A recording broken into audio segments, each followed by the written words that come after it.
Firstly, thank you very much for giving me opportunity to interview you for my YouTube channel and podcast. Yeah, no problem. It was fun.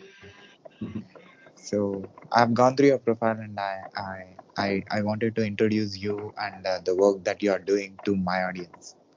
Okay. So can you please introduce yourself? Oh, sorry. Yeah. So my name's Chris Russell. Right now, I'm the CISO at tZERO Group, which is a fintech company offering services around different cryptos, digital securities, and traditional securities and things in that space. So I have a you're from? so I have a background in intelligence, and then after I worked in Intel, I kind of translated over into cybersecurity, where I've worked in a couple different MSSPs and an MDR, and then now I'm again, like I said, at the tZERO Group, which is a fintech company. So you're from? I'm originally from Massachusetts, and now I live in Texas. So what made you to come into security? While I was working in Intel, I was in human intelligence, so I dealt with the kind of human asset aspect of intelligence. And towards the end of it, a lot of what we were doing was getting our assets to try and gain access to systems to plant, whether it was keyloggers or whatever, so we could just get information off those. And that just kind of made me realize that that was the kind of new dynamic and kind of the future of not just Intel, but just information and information warfare. So I decided I needed to kind of move over to that side to not have to be overseas anymore, first of all, but second of all, to kind of be in a profession that I saw as something that was kind of going to be growing.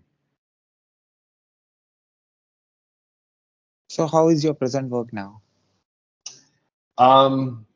Works good now. Where I am, what I do now, there's a lot of compliance drivers. There's a lot of regulations around specifically digital securities and anything that's associated with dealer brokers and markets. So to spend a fair amount of time making sure that we're in compliance, that we're protecting customer data. We have, regulations around knowing your customer, around anti-money laundering, regulations. So we have to, collect a specific amount of information to make sure people are doing the right things with these transactions. But at the same time, we're tasked with protecting that information after we've collected it to make sure that, if there's a breach, that there's not a breach, and if there is, that kind of information isn't exposed or exfiltrated. So what are the common problems that they face? Well, I think like everyone else in cybersecurity, we kind of deal with a little bit of a kind of a disjointed kind of tech / vendor world where everyone's trying to kind of sell things, but not necessarily kind of solutions to real world problems. That's the way I feel anyway. Everyone's, you can sell a firewall, but the firewall itself doesn't do anything. What you need is the expertise of the firewall, and it's got to be set up correctly, and it's got to complement your business, and it's got to support your business needs. And for a lot of these businesses, the tech it's not really one size fits all, really. Or it's so adaptable that it's really confusing, and you need like subject matter experts on it. In most shops, they don't have, a team of 20, 30 people where everyone can specialize in one tool. So you end up having to have everyone having to kind of be familiar with everything, but you can only be, a couple inches deep if you have to be familiar with the whole stack, as opposed to just, worrying about one thing. Early on in my career, I worked on firewalls, specifically Palo Alto, firewalls. I got a lot of training and support on that. But now I see how the average business who didn't get any of that would have a real hard time implementing that in a way that really protected them. So how your previous jobs are helping you doing your present job? Well, I think my background in Intel really helped me understand how to talk to people in a way where I get to the bottom of whatever the issue is, a little bit quicker. So instead of kind of beating around the bush and kind of talking through an issue with, some technical people or business side, it allows me to kind of get right to the meat of the problem, find out what I need to know to kind of solve the problem, and then, execute on finding the right people to take that information to and use that to kind of solve the problem. So, I was very used to what I call getting the ground truth of an issue, kind of removing the politics, removing people's opinions, removing all the emotion out of a situation, is getting to like, what is the actual problem and what do we need to do to fix it? And so really kind of having that mindset and focusing in that regard, I think has really helped me in cybersecurity, because I've tended to be one of those people when there's a problem, someone says, okay, we'll just put Chris on it, he'll figure it out and get us on the right track. And when you deliver like that and you're able to kind of solve problems or be like an eraser and solve other people's problems, that you tend to progress, and people are happy with that, and they like to move you up the chain if you're able to kind of do that. So what is the thing that you like most in your job? I like being a constant learner. So I love the fact there is no like end to cybersecurity. Like you don't know it all at any point. No one can say I've got it all figured out, because it's always changing. As soon as the applications change, as soon as the technology we're using to share information and the applications have changes to them, the security has to change with it. And there's got to be new tools, new ways of using the tools, new ways of looking at data, new threats. So you get to constantly be like a constant student, and constantly learn new things and tinker with new technologies. And for me, that's the fun part of all of it, is figuring out, out of all these tools, what I can put together to make something that I feel like, is a comprehensive, strategy to kind of protect data, protect the business and whatnot. So if anyone says they've got it all figured out in cybersecurity, they're just not being very honest. So do your job needs programming skills? It definitely helps if you do. I don't think it's a necessarily requirement. At specific stages. So even as CISO right now, I'm actually still pretty technical. I still am involved in writing queries and detections and getting tech set up and deploying our tech. Doing stuff like code reviews and static code analysis and API security stuff. Like I haven't stepped out of that. I do it in a way.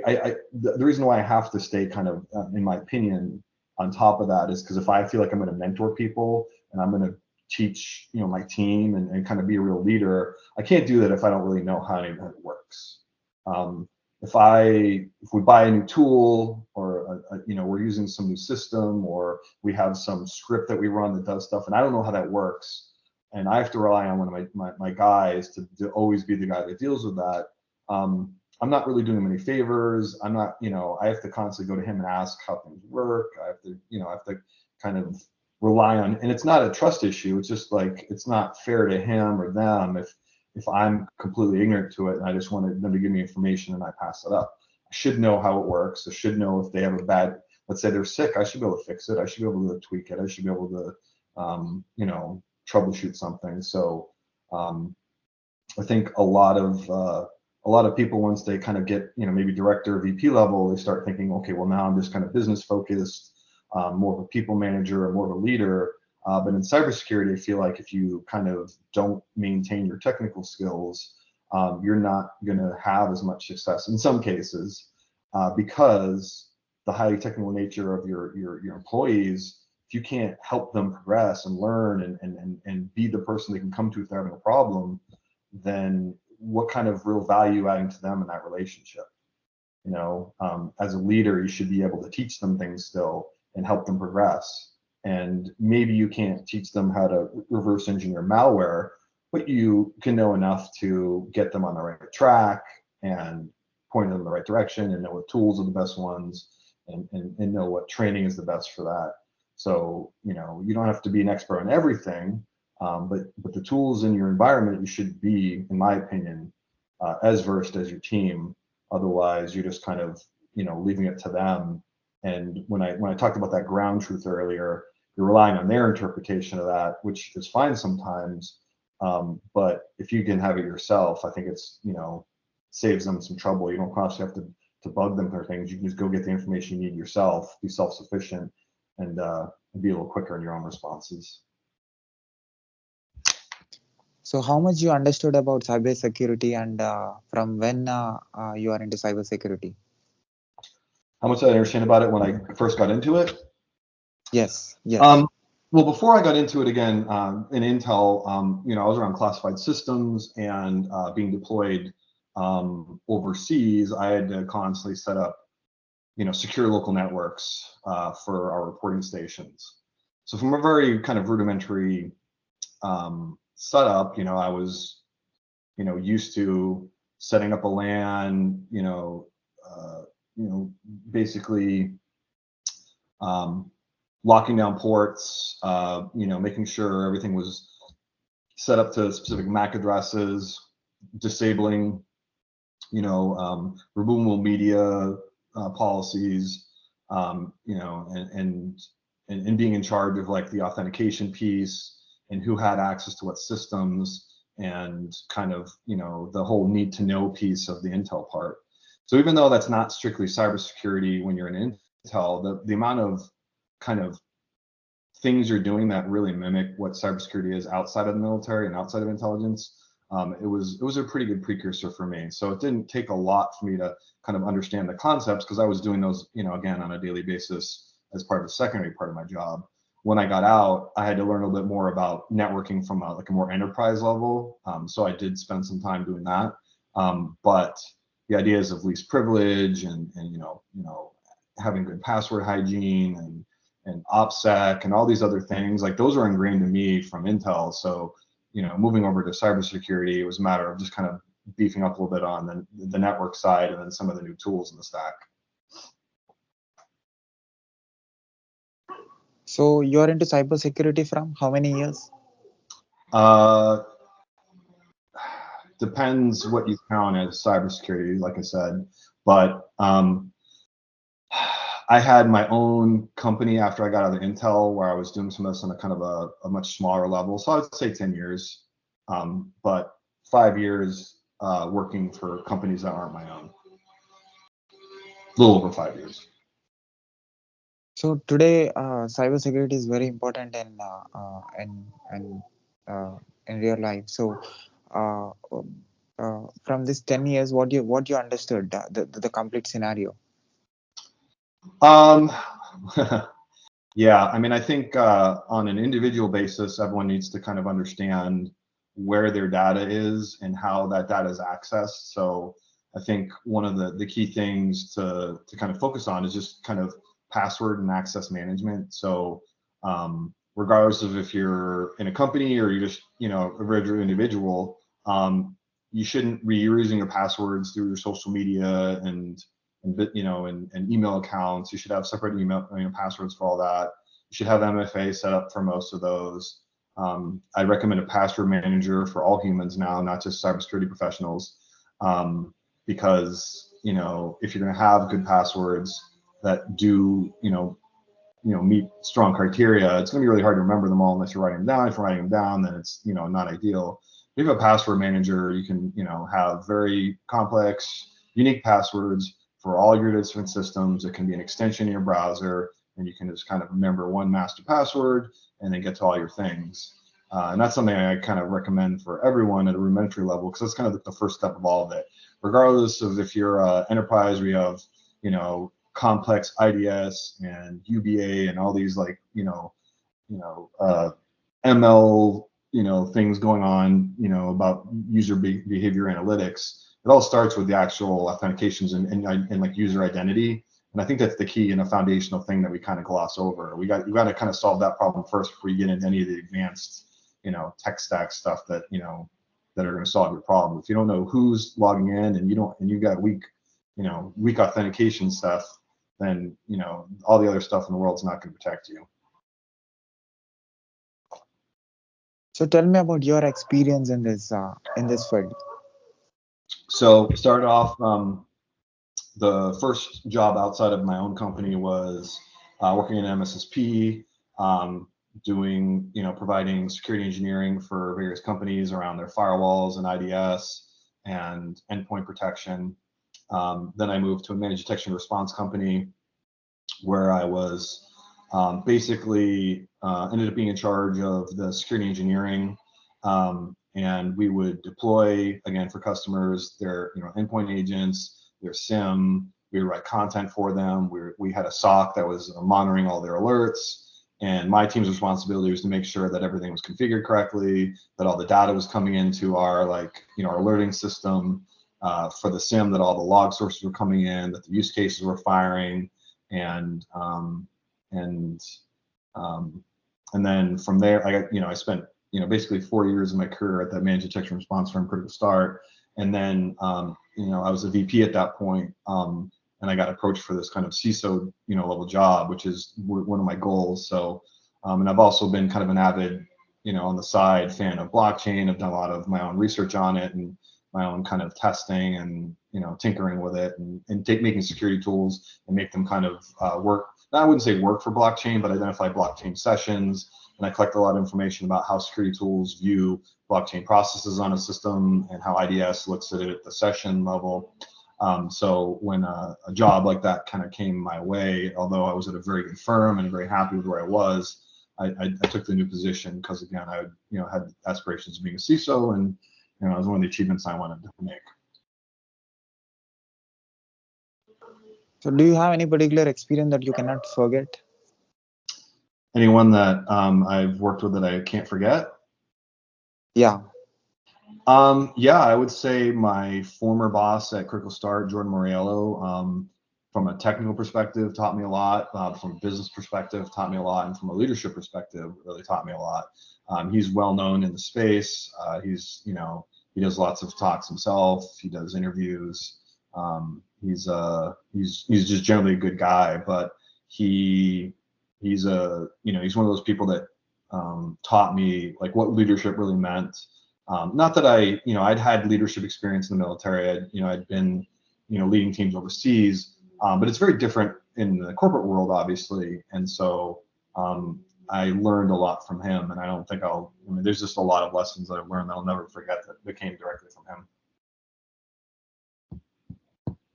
So what you're observing these days, because cybersecurity is different from last, is changing from last 5 years.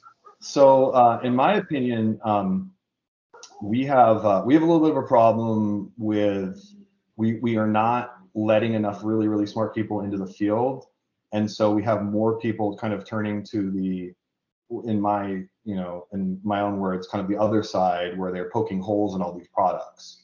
So in my opinion, we've got these really smart people all around the world that want to get into cybersecurity and tech, and we have like these really silly hiring practices, and we're not really good at like really defining what's really needed, and we're not really giving people chances. So everyone is becoming, I'm not going to say security researchers per se, but they're tinkering in their free time because there's not much else to do, and they're poking holes and finding all these vulnerabilities and exploiting all these tools out there. And I feel like these are people that if we gave them the right training and the opportunities would be really good cybersecurity professionals. And right now, they're kind of on the borderline between, bug bounty, which is fine, and the security research is fine, but, and I'm not going to use the term hacker because, hacker to me is not necessarily the adversary side, but we actually have people who are turning the adversary side because they're just trying to make a living. I've watched some interviews from some people involved in some different, ransomware and phishing games. And it's not that they're bad people. It's not that they're just evil. It's not that they, hate everyone. It's they're trying to survive, and this is a skill they have. And if they're not going to give an opportunity to make a decent living, and they don't have an opportunity to have a real job where they can use their skills to provide for their family, these are the alternatives that they're faced with to choose from, and they accept them because, if someone asked you what would you do to put food on the family put food on the table for your family, I know the answer is I would do probably just about anything. So I don't expect anyone else to act much differently. And so I think with, the pandemic kind of keeping everyone a little bit more isolated, a little bit more online than normal, we just have a perfect storm of a lot of people who are really smart on their computers all the time, poking holes in just everything you can imagine. And I would much rather we have embraced these people, brought them into the field, gave them support, gave them training, gave them jobs, and had them being more, productive with their skills. And that's not happening. And I think this is going to get a little bit worse before it gets better. Is it possible as a tech security providers for us to put walls around our data and not to allow any person who is not allowed? It's not that simple because, I mean, the data that they collect, the data that they collect, they have to use it for a reason. They're collecting it to use it for a reason. And if they have to use it for a reason, they have to make it available. And all the principles you have to make daily data highly available make it equally hard to protect. Because if everything is, so for example, let's say you're gonna, have some encryption of all your, I'll use an example. So right now, if you have a firewall set up and most of your traffic is SSL traffic, you're not really seeing most of it. You're seeing just the protocol SSL. You're not really seeing what's going on there. So in order to see that, you have to have SSL decrypt on, which basically means you have to man in the middle your own traffic, and you have to have a much bigger box because it literally increases the compute requirements by 50 to 80% to do all that decryption. It's an expensive thing. There's a lot of overhead and it breaks things. So like right there, in order to get the visibility you need, you actually have to do things that are slightly not safe because it's going to break some applications, and also it's going to cost you a lot more money and be a lot more resource intensive. The same is true for a lot of other data. If we're talking about large amounts of data, like take someone like Amazon, take someone like Google, and their whole business is around getting people the data they need quickly. If everything's encrypted in a way, and they have to have systems in place that are decrypting and recrypting data constantly, it just the overhead and the scale of it becomes a little bit ridiculous. And so they err on the side of availability because user experience is what makes the money. Yeah, it's not great when the data is released later on, but if their data is not available for the user in the way they want it, then their product's not really, and the user experience is not great, then the product doesn't even really exist, and then the company doesn't have something that the consumer wants. So they have to kind of err on that side, unfortunately, and that makes it very hard to say, hey, there's this one thing you can do, and it's going to protect that at all times. In a lot of applications, it's like a hospital. You can't lock the doors because people need to come in. So how safe can a building be if you can't lock the doors? And you don't know where it's going to come from? It's not like you can blacklist, everyone, because you don't know where your customers are going to be. They could be coming from their cell phone. They could be coming from their iPad. They could be coming from their work. They could be coming from their home. They're coming from anywhere. They could be coming from different countries. So you have to have this like openness that you don't know where your customers or your sessions are going to be coming from, and at the same time you're supposed to somehow protect it too, which is why we have all these complex stacks of WAFs and IDS and endpoint protection response and all these other things to kind of mitigate that. But we kind of have to leave the doors open for the customers to get what they need. Otherwise, the product is sort of useless.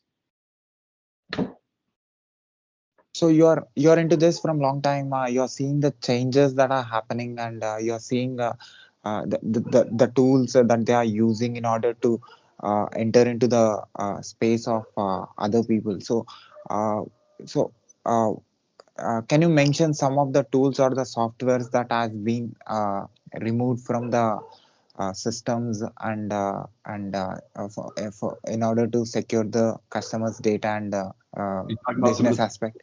some of the Yeah, specific tools that people use to protect data. correct.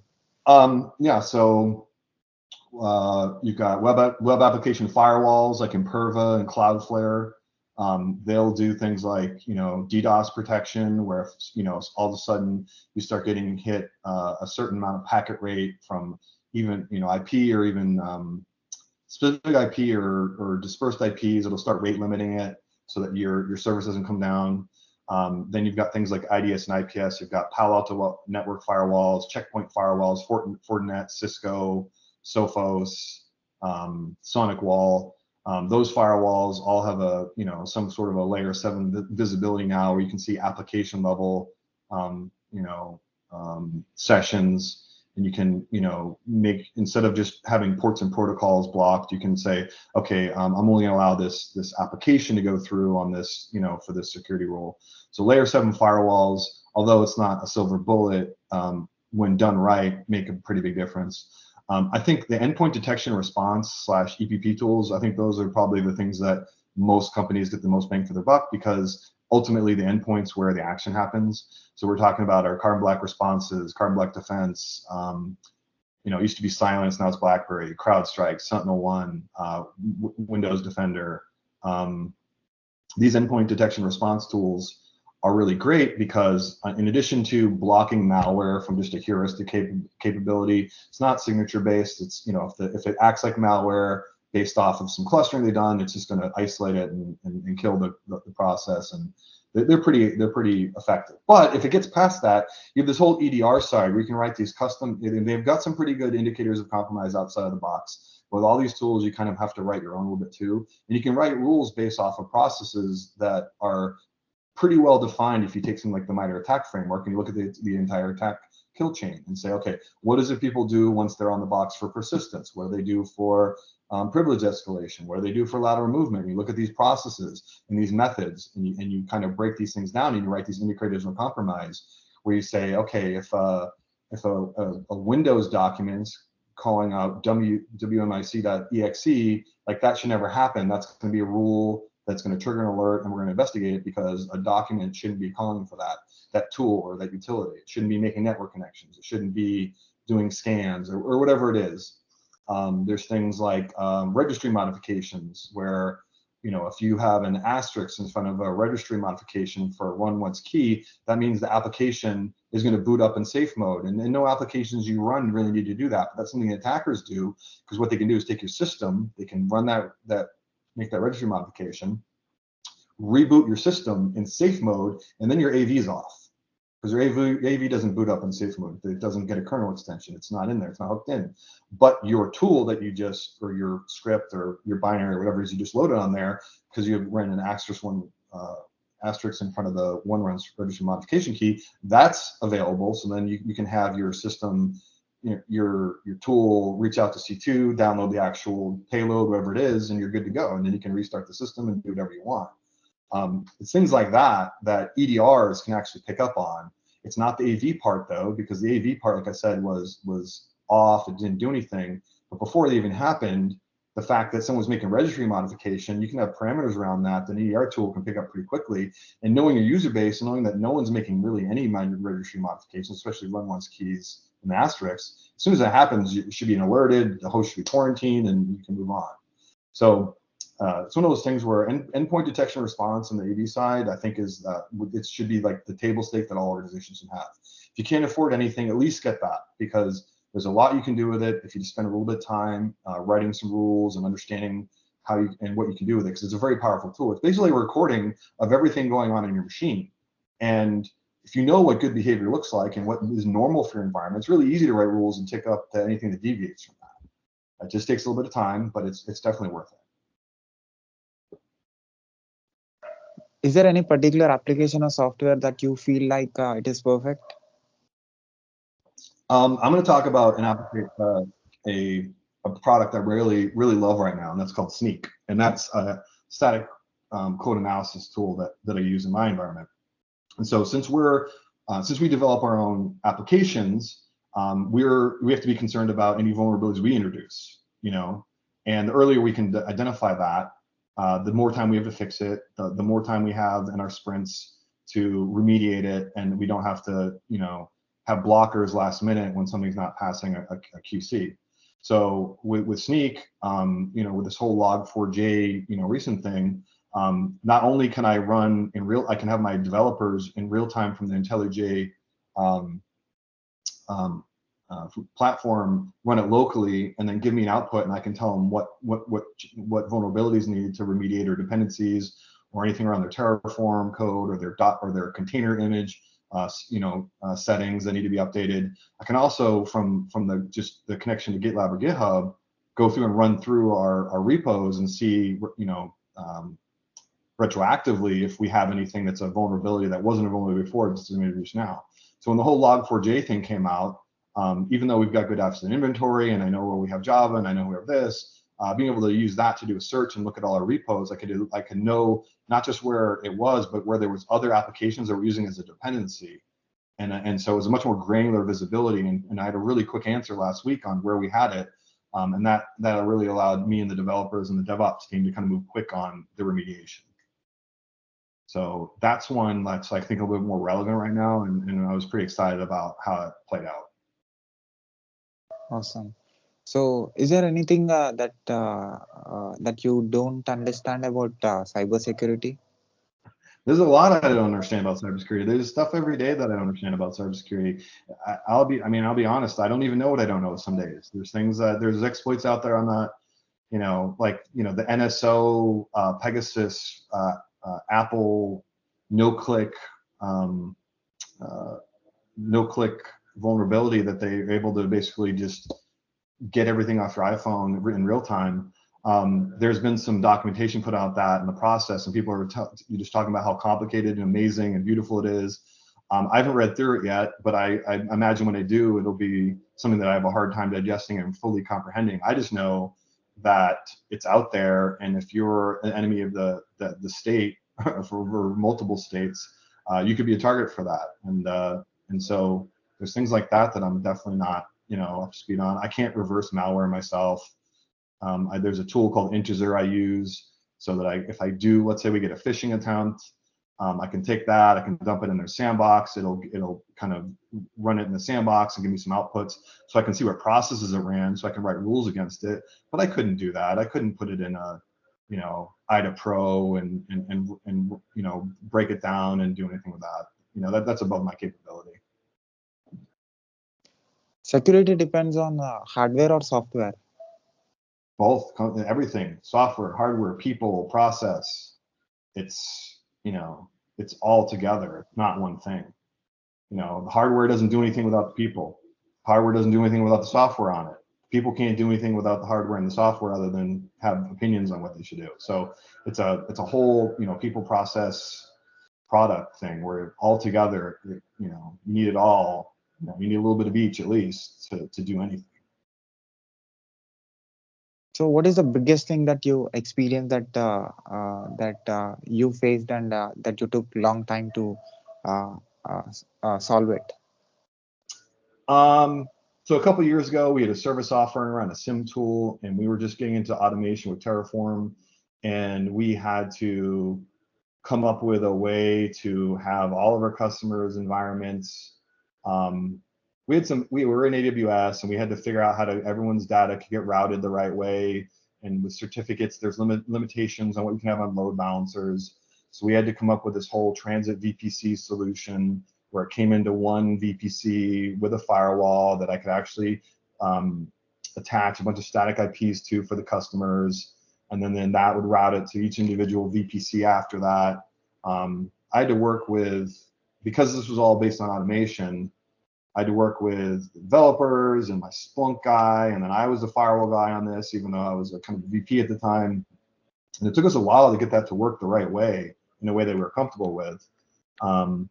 And then we had to also solve for, okay, so we have all this data coming from those locations, but now we have to centrally manage all these nodes that are on a customer environment as well. So we had to come up with a solution for that. And luckily, I've had some really smart people who worked for me, and they've come up with some really great solutions with stuff like Salt and, like I said, Terraform, where you can use automation to centrally manage things across multiple things. And as long as you come up with a standardization, everyone, everything goes to, every one tool goes to this specific port, and every build is very similar, and you don't have a bunch of one-offs. And you can really use automation as a way to really scale out customer, solutions without having to have a bunch of manpower manually tweaking stuff all the time. You work on security and you also understand the business aspect of cybersecurity. So, and you also have your own company. So, what's the difference that you see in three different things? Yeah, so when I got my master's, the master's focuses a lot more on the business side than the technical side. So early on in your career, you're thinking about getting into cybersecurity, and you want to go get your master's. I'm not going to say don't get it, but don't think that's going to be the thing that's going to help you the most right away. Because technical skills are going to help you early on in your career. But once you have technical skills, you maybe have some certifications, or training or boot camps, whatever it is, or you just have that that ability to kind of work it, and you can show that. If you also have the business side, you'll very quickly get identified because you start seeing how to align what you do technically with the business needs. That's one of the biggest problems with cybersecurity right now is people think about it as like, well, our job is just to make everything secure and that's it. No, your job is to support the company, and your job is to figure out how to do things safely and securely. So when your developers or your CTO or whoever it is comes to you with this idea, your job as a CISO or even just a security guy in general isn't to say, no, that's not safe, that's not secure, we can't do that. It's to figure out how you can. So you got to think outside the box. You think, well, we can do it, but this is how we have to do it. We have to have X, Y, and Z. We have to have some certs, for this. We have to whitelist this. We have to create a DMZ for this. It's your job to figure those parts out. That's your job. The job is not to say, no, we can't do that, it's not going to be safe. My own company, so I started that because, again, I do a lot of my own research on specifically blockchain security, and there's expenses associated with that, with cloud and tools, and I have my own lab. I've got Splunk running in my house. I've got 2 firewalls. I've got tools so I can test all these things, and there's costs that come with that. So the company is there because I do some consulting, and that's a mechanism for me to kind of charge for that. But 2, just all the expenses I incur for all this research I do, it works better if that goes to an LLC than just kind of out of my pocket. So you understood the technical side and the human side.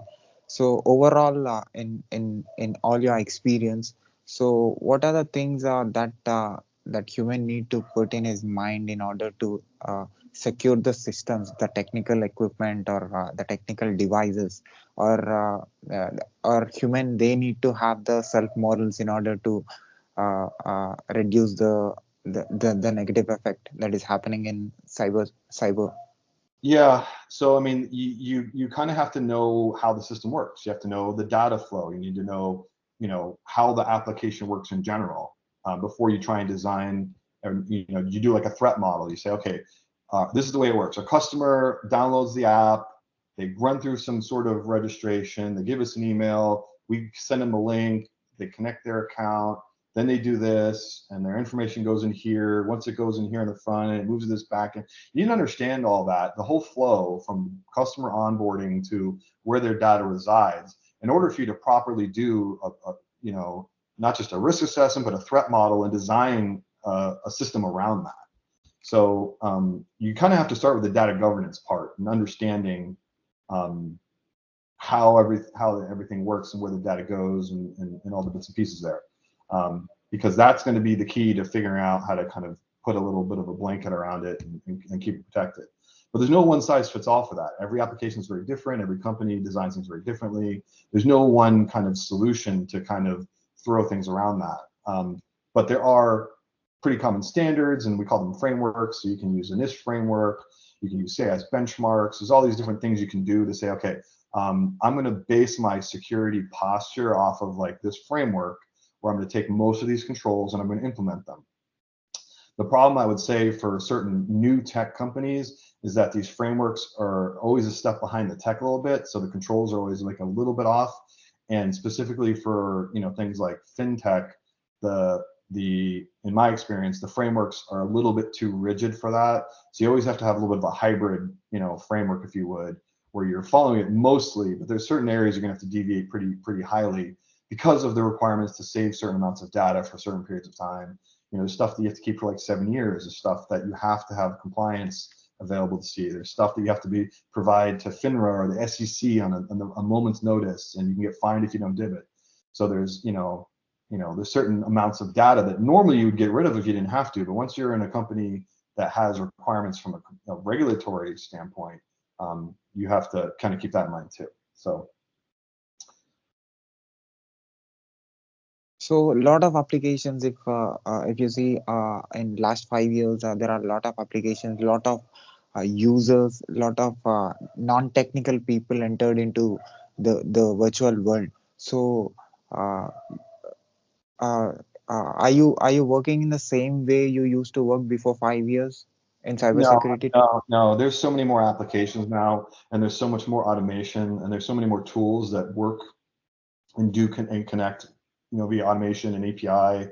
I would say 5 years ago was about maybe when some of it started, where we had a lot of legacy systems where everything was very, things were sent via syslog, and data was kind of transferred a bit differently. Now everything I think is very API driven, which makes API endpoints a huge weakness, and some of these we tested a lot more.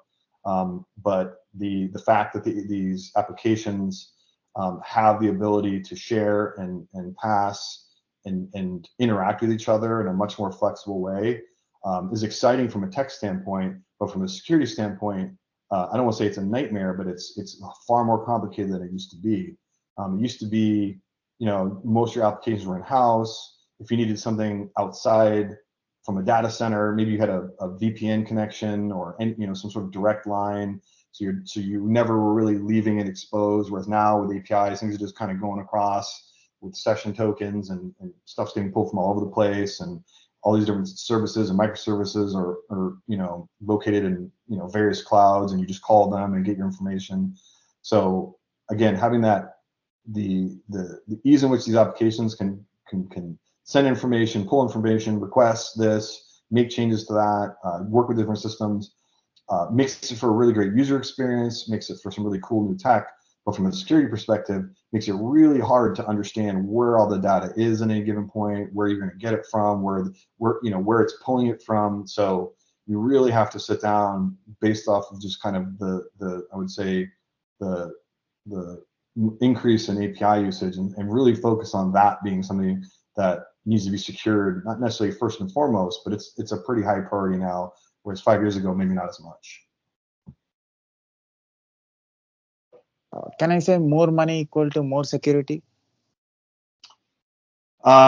No. It can help, but it has to be, you have to have the right people and the right process, and everything has to be set up right.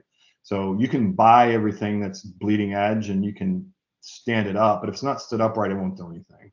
So yeah, so I would almost say it's more important to have the right people to know what to do, because there's things you can do with very limited technology. You don't even need to necessarily have a firewall in the cloud right now if you know how to use the security groups right. If you know how to, harden your environment, if you know how to whitelist and blacklist things, if you know how to use, just the underlying technology from just the OSs, you can do a lot with that than you can with a firewall that you don't know how to use. Because what will happen is they'll buy this really expensive firewall at the application level. They'll just do ports and protocols, they'll do any rules, and basically it's just everything's going through it, but it's not really doing anything. So money helps, don't get me wrong, budget helps, but the people that know how to use it, that's what you need. I'd rather have really smart people that know how to use what we have than have a bunch of tools that we were trying to figure out, because that's just not going to end well. Are non-technical people are safe if they're using devices and software? So I mean, the whole goal is that we're trying to create a user experience where they are safe, but people have to spend a little bit more time protecting themselves, because people are target, like there's like Android users, they're a target for a lot of malware where people are stealing like passwords and tokens and different things off their host to get into their, whether it's a crypto wallet or their bank account or whatever it is. And that's something where the companies can't really protect the person's phone. They can't protect what applications you download. And if people just go on the Google Play Store and download whatever, and they don't really look into the application, and they download something that actually has some sort of malware on it, that's not something that anyone else can really help them with. People have to take a little bit of initiative and realize these days that with this, amazing tech we have and all this like really great capabilities we have, you have a responsibility to know what you're putting on your systems, and you have to do a little bit of due diligence on that. And people are really easily social engineered, so it's not even necessarily a technical thing. Sometimes people get a call or they'll get an email and they're told, or just in social media. I mean, you've probably seen this before. Elon Musk will tweet something and someone will be like, "Oh, if you send me a Bitcoin, I'll send you two," or whatever like that. And people fall for that. And there's nothing the companies can do about this. Twitter can't do. I mean, Twitter can maybe pick up the message and maybe delete them faster. But it's something where people have to understand that this is out there and take a little bit of responsibility for that. So you are the correct person to tell this answer. So you mentioned Elon Musk. So he's not happy for artificial intelligence. So what do you say when it comes to security? What are the points that human need to put in his mind when it comes to artificial intelligence? For AI and security, I think there's some limited use cases for AI for doing some, learning some known good and known bad behavior. So for example, in a data center, the way traffic flows is very regimented. Systems talk the same way. They don't freestyle it and all of a sudden talk to some other system. It's a front end talks to a back end, the back end sends a request back. It's very regimented. So if you start taking things like AI or ML, whatever you want to call it, and say, okay, learn the traffic behaviors here, then that's something that it can do pretty well because it's pretty constant. Once you introduce users, there's so many variables in there that we're going to throw off all the baselines, things aren't going to cluster right. So it's really meant for things that are, I think, in my opinion, easy to learn, have patterns that are recognizable and you can rely on. But then what you can do is if you have these patterns, you can have anomaly detection set up when a user does hop on, because what a user does is very different from what the systems do, service accounts and just regular systems interacting. So as soon as a user's on, it should set up a bunch of red flares because all of a sudden they're SSHing, they're running command line executions, they're doing all those other things that never happen from just the systems. So when it comes to AI and ML, I think that's kind of where we're going to start. When it comes to making decisions about security, I think we're far away from that because it's even hard for humans right now. And usually you have to have a couple humans sit there. Okay, do we need to quarantine this host? Do we need to take it offline? We need to make a business decision on this. We need to weigh the cost. If we take this offline, it's $1 million an hour if it's down. And that's not something you can rely on AI to do. You just can't because the variables change.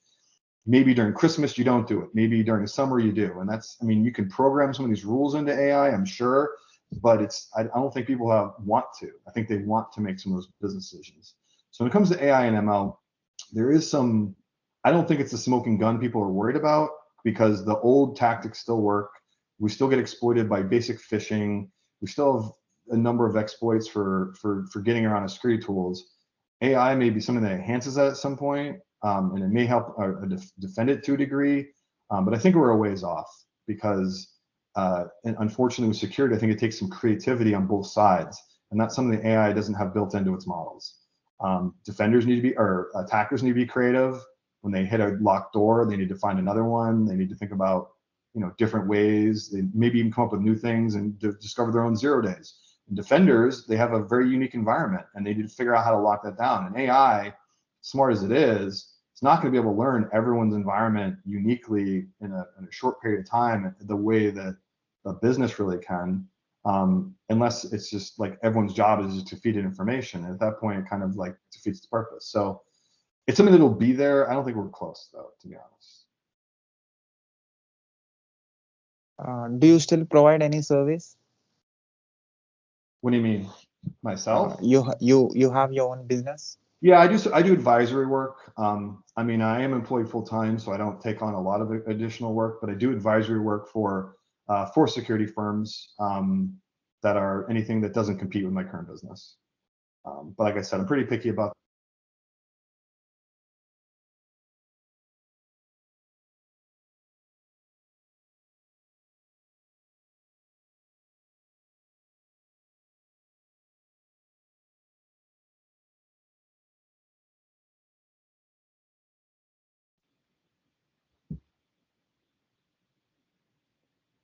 Yeah, we are connected.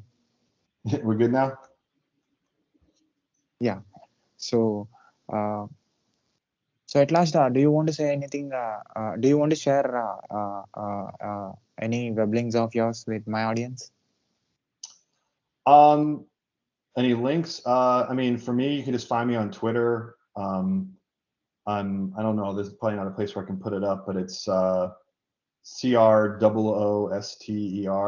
or 00. So CROOSTER, Crooster.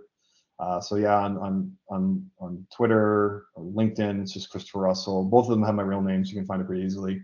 I share a little bit about cybersecurity. On the blue team, you don't really get to share as much as the red team. I mostly share maybe workout stuff on Twitter. LinkedIn is definitely more about my professional stuff. So there's there. I have a couple talks that I've, especially around human side of cybersecurity and kind of targeting, assessing people for insider threat. I have a couple talks posted on my social media around that. I've done some, talks recently with like Snyk around the log4j stuff. So all that's on my social media if you want to see anything else I've talked about. But no, that's really about it. I'll put your links in the description of this video. People who find our video on YouTube can see your links. Cool. And what do you say about, as a cyber security specialist, what do you say about my work? Have you seen any videos of mine on YouTube? And I really briefly looked. I didn't get a chance to look. I saw you talk to a lot of different people about a lot of different things. So that's pretty admirable. But I haven't had a chance to really go through any of them like too deep. And what do you say about my questioning in this conversation? I thought you did a pretty good job. It's a hard field with a lot of different things you could ask about. I think you covered a pretty broad base of subjects. Hopefully we shared and talked about some things that help the people watching understand a little bit more, or at least understand enough where they can maybe do some more research on it. But yeah, I thought you did a really good job. So thank you, Christopher, for giving me your valuable time and spending your valuable information in my show. Yeah, definitely, no problem. I like trying to share and help, pass on information. So anytime. So can I put this video on my YouTube channel with your permission? Oh yeah, of course. Yeah, not a problem. And also on my podcast, website, internet, social media, everywhere with your permission.